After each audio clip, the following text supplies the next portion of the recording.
শাহিন শাহ জিয়াউল হক মজভান্ডারী রওজা পাকের মধ্যে যে দান বাক্স রয়েছে, এটা ব্যবসার দান বাক্স নয়, সেটা মানবতার কল্যাণে ব্যয়িত হয় এরকম একটা দান বাক্স। বলুন সুবহানাল্লাহ।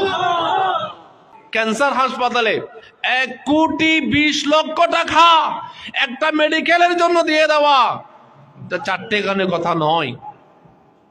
আজকে যিনি করে যাচ্ছেন পর্দার আড়ালে, আন্ডারগ্রাউন্ডে থেকে উনি কাজ করে যাচ্ছেন, কিন্তু উনি সামনে আসতেছেন না। উনি কোথাও এই কাজগুলা দেখার জন্য উনি প্রধান অতিথি চাচ্ছেন না।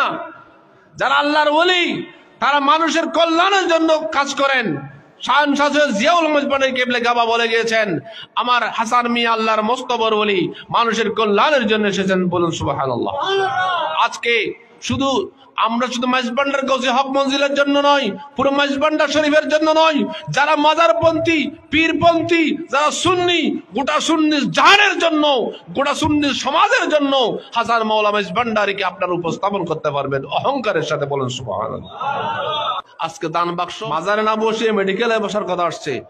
এই হাসান মাওলানা মজভান্ডারীর বিশ্বলি শাহিন শাহ জিয়াউল হক মজভান্ডারী কেবলা গাবার রওজা শরীফের মধ্যে যে দান বাক্স, এই দান বাক্সের মাধ্যমে এখনো পর্যন্ত আমার অজানা সংখ্যক জায়গায় চিকিৎসা সেবা চলতেছে।